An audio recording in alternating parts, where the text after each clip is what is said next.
Sir Jagapathi బాబు గారి సినిమాకి వాళ్ళ ఫాదర్ ఏమన్నా సపోర్ట్ చేశారు సార్ మీకు ఫైనాన్షియల్గా? ఎందుకంటే బిగినింగ్ డేస్ తన కెరియర్కి అస్సలు లేదండి, ఫైనాన్షియల్గా ఎవరూ సపోర్ట్ లేదు. అప్పుడు ఎంత అండి, రెమ్యూనరేషన్ లేవు, చాలా తక్కువ రెమ్యూనరేషన్ ఇచ్చేసేవాళ్ళం ఎప్పుడు ఎవరిని మనకి ఆఫీస్కి రానివ్వటం అవన్నీ లేవు. దానిలో కూడా డబ్బింగ్ రత్నకుమార్తో చెప్పించామనుకుంటా బిగినింగ్ డేస్, అందుకని అతని డబ్బులు అతనికి ముందే ఇచ్చేసాం. ఫైనాన్షియల్గా మాకు ఎవ్వరూ బ్యాక్గ్రౌండ్ లేరండి. అది రెండో సినిమా కదా సార్ అతనికి? అంతే, ఫస్ట్ది వాళ్ళ బ్యానర్లో చేశారు, వాళ్ళ బ్యానర్లో చేశారు, నెక్స్ట్ మీకు ఇచ్చారు, పేరు వచ్చింది మనది. అదే అదే అదే అంతేగాని ఫైనాన్షియల్గా ఎవరు లేరు. మేమిద్దరమే తిప్పలు పడేవాళ్ళం. ఏదైనా అవసరమైతే గబాల్ని ఇల్లు తాకట్టు పెట్టి 2 లక్షలు తెచ్చేవాళ్ళం, మళ్ళీ కట్టేసేవాళ్ళం. అప్పుడు నాకు ఇల్లు ఉండేది అక్కడ చెన్నైలో. రామారావురే ఓపెనింగ్ ఆ ఇల్లు. అవును అవును. వచ్చి మీ అన్ని కార్యక్రమాల్లో ఆయన ఉండేవాళ్ళు కదా. ఆవును తోలుకొచ్చి ఆయనే కొబ్బరికాయ కొట్టి ఆడపిల్లలతో పూజ చేయించి వెళ్ళిపోయేవాడు. అదే ఆ ఇల్లే తాకట్టు పెట్టేవాళ్ళం, 2 లక్షలు తెచ్చేవాళ్ళం, మళ్ళీ కట్టేసేవాళ్ళం, మళ్ళీ అట్ట తిప్పలపడ్డాను తప్ప ఫైనాన్షియల్గా మాకు ఎవరు సపోర్ట్ లేరు. 1200 రూపాయలు ఇంటి నుంచి 12 రూపాయలు 15 రూపాయలు ఇంటి 15 రూపాయలు ఇంటికి షిఫ్ట్ అయినప్పుడు అప్పటికి 2 ఆడపిల్లలు పుట్టారు అక్కడ. అవును. మీ మిస్సెస్ ఎందుకండి ఈ కష్టాలు, వెళ్ళిపోదామని ఎప్పుడు మిమ్మల్ని అబ్జెక్ట్ చేయటం కానీ అనలేదా? ఎందుకంటే పైగా మీది లవ్ మ్యారేజ్ కదా. మాది లవ్ మ్యారేజ్. మా మిస్సెస్ని అప్రిషియేట్ చేయాలి. ఎందుకంటే రామారావు దగ్గరికి వెళ్ళి, ఇప్పుడు మా ఆయన ఏంటి శోభన్ బాబు కన్నా ఏం తక్కువ, మీరు మంచి వేషాలు ఎందుకు ఎవరు అని అడిగేది. అంత గట్స్ ఉన్న ఆడది. డేరింగ్, సపోర్ట్ చేసేది. వెళ్ళిపోదాం ఇక్కడే వేషాలు ట్రై చేద్దాం, మళ్ళీ వెనక్కి ఏం వెళ్తాం అని చెప్పేది. ఓకే. తనే అప్పుడు చీకటి తెరలని ఒక నాటకం వేస్తున్నాం. నాటకం వేస్తా అంటే హీరోయిన్ దొరకల. ఏం చేయాలి, అప్పుడే కొత్తగా పెళ్ళయింది. ఏం చేయాలి ఆలోచిస్తా, నువ్వేంటి నీ పొజిషను, ఈ వేషం చదువుతావా అన్న. చదువుతానంది. మనం ఏదంటే అది డేరింగ్ అనమాట. ఇక వేసి ఆ వేషం హైదరాబాద్లో వేసాం చీకటి తెరలో. చేస్తే బెస్ట్ ఆర్టిస్ట్ వచ్చింది ఆవిడ. ఓకే. ఇవాళ కూడా ఆ కప్పు ఉంది ఇంట్లో. ఓకే. అంత ఎంకరేజ్ చేసేది నన్ను. ఓకే. ట్రై చేయమనేది. ట్రై చేయి, వస్తాయి, వాళ్ళకి రేపు వస్తాయి. బాధలు పడ్డా కూడా అవసరమైతే పుస్తలు కూడా తాకట్టు పెట్టేసేది. అప్పుడు పొజిషన్ అయితే కదా, బస్సు ఎక్కడానికి 20 పైసలు ఉండేవి కాదు. సరే ఇదిగో ఇది పెట్టి 50 రూపాయలు వస్తాయి, 50 రూపాయలు ఈ నెల ఇంటి అది కట్టేద్దాం అనేది. అంత డాషింగ్ అనమాట. అంత సపోర్ట్ చేసేది నాకు ప్రతిదీ. ఆవిడకి ఇచ్చిన మాట ప్రకారం మీరు ఈ వ్యసనాలకు వేటిక లోను కాల. బయలుదేరి వచ్చే రోజునే చెప్పిందిగా, అక్కడికి వెళ్తే అంతా పాడైపోతారంట. అంటే నేను నీకు ప్రామిస్ చేస్తున్నాను, నేను మందు తాగను, అమ్మాయిలంబడి తిరగను, సిగరెట్ తాగను, నమ్ము అని చెప్పి. అప్పుడు నమ్మింది. నేనేం చెప్పేది అది నమ్మేది. లవ్ మ్యారేజ్ ఇద్దరం చూసుకున్నాం. తను అడిగింది నన్ను, పెళ్లి చేసుకుంటావా అని. పట్టు చేసుకుందామని చేసేసుకున్నాం. అసలు ఆ స్పీడు. ఎన్ని రోజులు జరిగింది సార్ లవ్ మీ ఇద్దరి మధ్య? అంతా కలిసి 1 వారం రోజులు. అంతేనా? అంతే.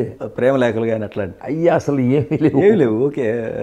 తనే అడిగింది నన్ను, ఓకే పెళ్లి చేసుకుందామా, చేసుకుందాం పద అని చెప్పి ఫ్రెండ్స్ అందరూ కలిసి బెజవాడలో కళ్యాణ మండపం ఉంటే అది బుక్ చేసి దానిలో పెళ్లి చేసేసుకున్నాం. కానీ పెద్ద ఫ్యామిలీ కదా సార్, ఒప్పుకున్నారా? మీది చాలా పెద్ద ఫ్యామిలీ. మీ వాళ్ళంతా ఒప్పుకోలా. చెప్పి వాళ్ళకి తెలిసేదాకా ఎక్కడ ఉంది, పెళ్లి చేసుకుని కాపురం పెట్టేస్తే. అవునా? ఓకే. మాది పెద్ద ఫ్యామిలీ. 7 బ్రదర్స్, మా నాన్నవాళ్ళు 4 సిస్టర్స్, 11 మంది ఉండేవాళ్ళు. కాకపోతే ఏంటంటే ఎవరికి చదువు లేదు, అంతా వ్యవసాయమే. నేనేంటంటే మన పిల్లలకి చదువు చెప్పించాలి అని చెప్పి నేను వాళ్ళ మీద కాన్సన్ట్రేట్ చేశా. ఏమైనా సరే వీళ్ళని బాగా చదువు చెప్పించాలి. అందుకని 3 పిల్లలు కూడా పోస్ట్ గ్రాడ్యుయేట్లు అయ్యారు, బాగా చదువుకున్నారు, హ్యాపీగా ఎవరు బతుకుతున్నారు. ఇప్పుడు ఇక అమ్మాయిలు 2 అమెరికాలో ఉన్నారు. అందుకని రవి కరోనా పీరియడ్ కదా, బాగాలేదు కదా, నువ్వు మా ఇంటికి వచ్చే అన్నాడు. రవి ఇంటికి వచ్చేసి రవి ఇంట్లో ఉన్నా. మీరు 19 సంవత్సరాలకే పెళ్లి చేసుకున్నారు. అవును. ఆవిడ దూరం అయింది మీకు మీ ఏజ్ అప్పుడు 22 years అనుకుంటా. నాకా అంటే ఒక 6 years 5 years 27 years ఒక 9-10 yearsలోనే ఈ సంఘటన జరిగింది. అయిపోయింది కదా. 3 పిల్లలు, ఆవిడ వెళ్ళిపోయింది. ఇక అక్కడి నుంచి ఏంటంటే మీరు ఎప్పుడు రెండో పెళ్లి చేసుకోవాలని కానీ ఎప్పుడు ఆలోచించాల? అసలు ఎప్పుడూ ఆలోచన రాలా. ఎందుకంటే ఈ పిల్లల్ని చదివించాలి, మెయిన్ మైండ్లో అది కొడుతుంది నాకు. ఎవరైనా ఇంకొక మనిషి వస్తే ఏమవుతుందో తెలియదు. రామారావు గారు చెప్పాడు, తారకమ్మ గారు చెప్పింది, పెళ్లి చేసుకో ఓల్డ్ ఏజ్లో. మా అమ్మ చెప్పేది, ఓల్డ్ ఏజ్లో ఇబ్బందులు పడతావు నువ్వు, అందుకని ఇంకొక అమ్మాయిని చేసుకోమని. లేదు, ఆ అమ్మాయి చూడొచ్చు చూడకపోవచ్చు, చూస్తే ఓకే, చూడకపోతే ఇంకో ఫ్యామిలీ అవుతుందిగా. మెయిన్ వీళ్ళ ముగ్గురిని చదివించడమే మెయిన్ అని చెప్పి పొద్దున్నే 5ంటికి నేను లేచి వాళ్ళ ముగ్గురిని లేపి కూర్చోబెట్టి చదివించి నేను వాకింగ్కి వెళ్ళేవాడిని. అలాగే చదువుకున్నారు వాళ్ళు. ఎక్కడా కూడా ఒక కాలేజీకి రూపాయి కట్టాలి అని ఆ గొడవ లేదు. మెరిట్లోనే వచ్చింది సీట్లు, ఎప్పుడు మెరిటే. పైగా నేను మీరేం చదువుతారో అదే చదువుకోమనేవాడిని. ఇంజనీర్ అవ్వు, డాక్టర్ అవ్వు ఇలా చెప్పేవాడిని కాదు అసలు. మనం ఎందుకు రుద్దడం, అప్పటికే వచ్చేది థాట్. మీ ఇష్టం, మీరేం చదువుతారో చదువుకోండి. ఒక అమ్మాయి ఎంఏ ఉంది, ఒక బీకామ్ చేసిన తర్వాత ఎంబీఏ చేస్తా అన్నాడు, చేసుకోమన్నా. ఇంకొక అమ్మాయి ఎంఎస్ చేస్తాను, చేసుకోమన్నా. చేశారు అలాగే. అవును, చేసి బాగా చదువుకున్నారు. అవును, అందరికీ ముగ్గురు కూడా మనం ఏదైతే అనుకున్నామో అది నెరవేర్చారు. ఎందుకంటే మా ఫ్యామిలీలో ఎవరో చదువుకోలే, అందరూ వ్యవసాయమే. నాకు తెలిసి కూడా మాకు కూడా ఒక 30-40 ఎకరాలు మా నాన్న కౌలుకు కానీ మాది కానీ చేస్తూ ఉండేవాడు. సమ్మర్ నేనేమో మేనమామల ఇంట్లో పెరిగా, ఇక్కడ ఉంటే చదువు రాదని అటు దోచారు. సెలవులకు వచ్చినప్పుడు పొలం వెళ్తూ ఉండేవాడిని సరదాగా మా నాన్నతో పాటు, అటు తిరిగి వచ్చేవాళ్ళం.